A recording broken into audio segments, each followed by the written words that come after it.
Select করে দিয়েছেন আমার। তো এই বিষয়ে কোরআন কি বলছে? মদ এবং জুয়া সম্পর্কে কোরআনে আলোচনা আছে না নাই? আছে। সবাই জানি? আয়াতগুলো জানি? জানি না। আজকে আয়াত ধরে জানবো। এই যদি আল্লাহ তাআলা এই আয়াতে, কোরআনের এই আয়াত দ্বারা যদি মদকে খেতে বলেন, আমরা খাবো, রাজি আছি। জুয়া যদি খেলতে বলেন, তাহলে আমরা খেলবো। আর যদি আমার মালিক, আমার মনিব যদি আমাকে নিষেধ করে, তাহলে আমি মদ খাবো না, জুয়া খেলবো না। রাজি আছি মুসলমান? জুয়া খেলবো না, মদ খাবো না। জুয়া খেললে, মদ খেলে ইসলামে কি ধরনের শাস্তি হতে পারে এবং সামাজিক কি কুফল আছে, এগুলো নিয়ে আজকে আলোচনা করবো ইনশাআল্লাহ। এক নম্বর হলো, আমি সূরা মায়েদার 90 নম্বর আয়াত খুতবার শুরুতেই তেলাওয়াত করেছি। কোন সূরা? সূরাতুল মাইদা। এই সূরার কত নম্বর আয়াত? 90 নম্বর আয়াত। আল্লাহ রাব্বুল আলামিন বলছেন, ইয়া আইয়ুহাল্লাযীনা আমানু, আল্লাহ তামাম পৃথিবীর মুমিনদেরকে ডেকে ডেকে বলছেন, ইন্নামাল খামরু ওয়াল মাইসির, নিশ্চয়ই মদ এবং জুয়া। কথা মনে রাখবেন, কে বলছেন? আল্লাহ। প্রিয় মুসলমান ভাইরা, কথাগুলো মনে রাখবেন। আল্লাহ বলছেন, ইন্নামাল খামরু ওয়াল মাইসির, নিশ্চয়ই মদ, খবর মানে মদ, খবর মানে কি?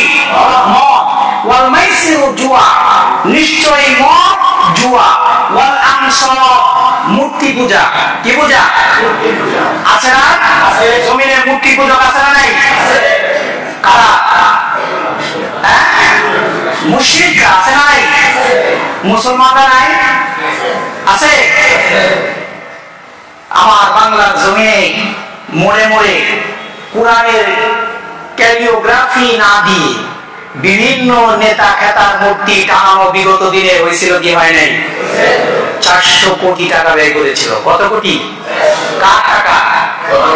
জনগণের টাকা, রাষ্ট্রের টাকা। সিমেন্ট দিয়ে মূর্তি বানাবে, এই মূর্তি বানানোর জন্য কত কোটি টাকা বাজেট ছিল? 400 কোটি টাকা। এখনো আছে না নাই কিছু কিছু জায়গায়? বাংলাদেশের অঙ্গরাজ্য, এখন ভারতের যে অঙ্গরাজ্য, সেখানে একটা বাবার মাজার আছে। কার মাজার? বাবার মাজার। পিনাকি ভট্টাচার্য বাবার মাজার ভাঙার জন্য মিশন জারি করছে, করে নাই? করেছে কিনা? পিনাকি ভট্টাচার্যের নাম শুনেছেন? শোনে নাই? সে মুসলমান না হিন্দু? হিন্দু হতে পারে, কিন্তু এই যুগে আবু তালেব, এই যুগে কি আবু তালেব? আবু তালেব কে ছিল? রাসূল সাল্লাল্লাহু আলাইহি ওয়াসাল্লামের চাচা ছিলেন। ইসলাম প্রচার করতে গিয়ে বিশ্বনবীকে যত ধরনের নিরাপত্তা দেওয়া দরকার দিয়েছেন কি দেন নাই?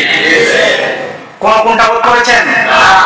কাফের মুশরিকদের সাথে রক্ত চক্ষু করে তাকিয়ে বলেছে, আমি আমার জীবন থাকতে আমার ভাতিজার গায়ে একটা ফুলের টুকা রাখতে দিব না। মুশরিক ছিল না? সর্বোপরি রাসূল সাল্লাল্লাহু আলাইহি ওয়াসাল্লামের চাচা যখন ইন্তেকাল করেন, রাসূল কার কাছে গিয়ে বলেছিলেন, চাচা, কাউকে ঘোষণা করার দরকার নাই, কারোর সামনে প্রকাশ্যে বলার দরকার নাই, আমার কানে কানে শুধু কালেমাটা একটু ঘোষণা করেন, যাতে কিয়ামতের দিন আপনার জন্য একটু সুপারিশ করতে পারি। আল্লাহ তাআলা তৌফিক, হেদায়েতের চাবিকাঠি কার কাছে?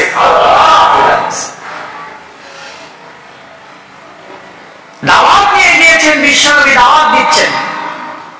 এই সময় তার দলের অনুসারী যারা ছিল চারপাশে তো দাঁড়ানো, কারণ আবু তালেব ছিলেন নেতৃস্থানীয় ব্যক্তি। তারা গন্ডগোল শুরু করলো, ঝামেলা শুরু করলো। এই আবু তালেব, তোমরা এটা করছো কেন? তুমি এটা করছো কেন? তোমার বাপ দাদা ধর্মের কথা কি তোমার মনে নেই? তোমার বাপ এটা পালন করছে, তোমার দাদা এটা পালন করছে, তার দাদা এটা পালন করছে। দাদাদের ইতিহাস যখন তুলেছে তখন মনটা গলে গেছে, না আমার বাপ দাদা তো এটাই করে গেছে। বাপ দাদা ধর্ম পালন করার জন্য সে সময় আবু তালেবের নসিবে ইসলাম জোটে।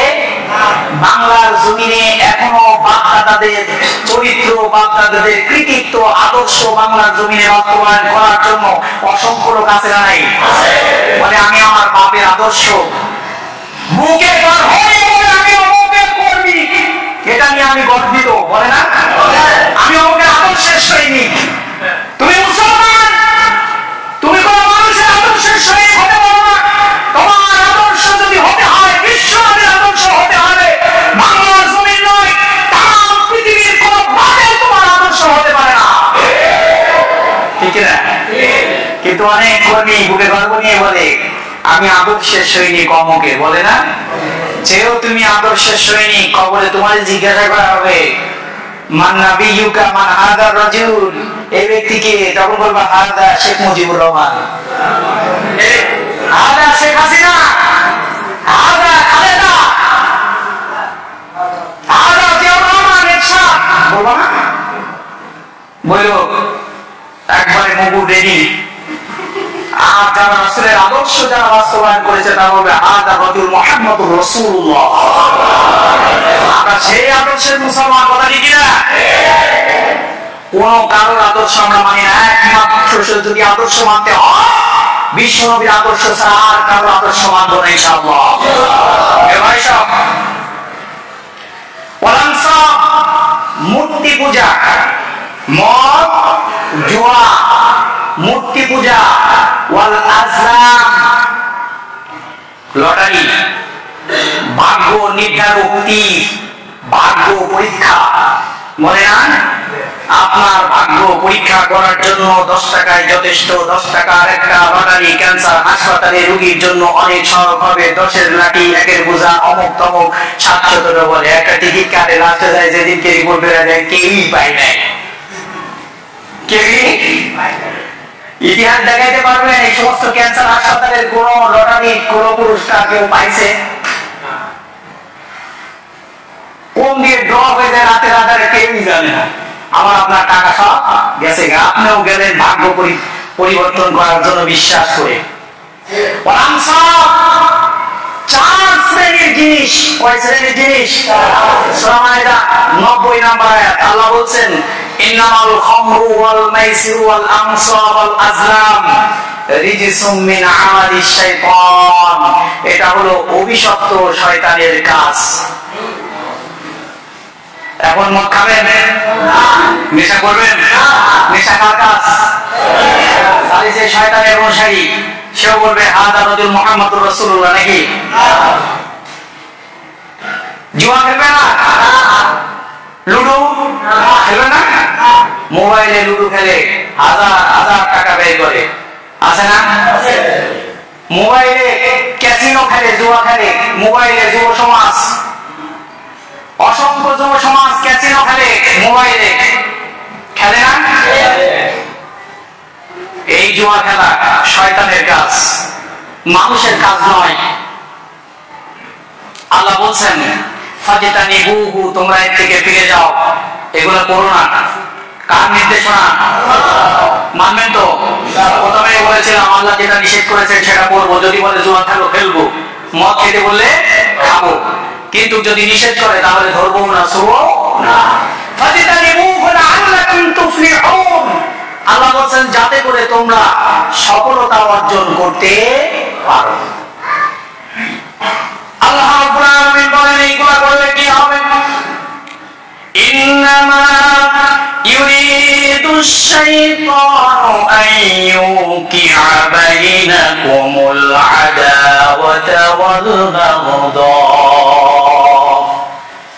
যখন তুমি নেশা করলা, জুয়া খেললা, মদ খেলা, বিকৃত মস্তিষ্ক হয়ে গেল, পরিবারের কাছে গেলা, স্ত্রীর ইচ্ছের মতো প্রহার করে ফসফসা তৈরি করলাম, বাবার সাথে খারাপ আচরণ করলাম, সমাজের মানুষগুলোর সাথে খারাপ আচরণ করলাম, রাস্তা দিয়ে তুমি যখন যাও তখন তোমার স্বাভাবিক কোনো মস্তিষ্ক থাকে না, তোমার স্বাভাবিক ভালো মানুষ দেখে রাস্তাগুলো ছেড়ে দেয় না, ভয়ে ছেড়ে দেয়, ইচ্ছুতে ভয়ে ছেড়ে দেয়, না জানি এই মাতাল কি বলতে কি করে ফেলে, ঠিক কিনা? তোমার এই মদ আর জুয়ার মাধ্যমে শয়তান কি করে? বাইনাকুমুল আদাওয়াতা ওয়াল বাগদা, তোমাদের ভিতরে পারস্পরিক শত্রুতামি তৈরি করে দেয়। দেয় কি না? শত্রুতামি তৈরি করে দেয়। কোরআনের কথা আল্লাহ তাআলা বলছেন, এটা ব্যাখ্যা করছেন যে আমি যে নিষেধ করলাম, কেন করলাম জানো? এর কারণ হলো আইয়ুকিআ বাইনাকুমুল আদাওয়াতা ওয়াল বাগদা ফিল খামরি ওয়াল মাইসির। এই জুয়া খেলতে গিয়ে, মদ খেতে গিয়ে তোমার পারস্পরিক শত্রুতামি তৈরি হয়, সামাজিক ভাবে তোমার অবক্ষয় হয়, পরিবারে তোমার শান্তি থাকে না, স্ত্রীর সাথে তোমার সম্পর্ক নয়, নারী সারাদিন স্ত্রী কর্ম করে আসে, বেতন পায়, সেই টাকা দিয়ে তুমি জুয়া খেলে শেষ করো, বাজার করো না, অবশ্যই সংসারে শান্তি থাকবে নাকি? থাকবে শান্তি? শান্তি থাকবে না, আল্লাহ জানে যে শান্তি থাকবে না।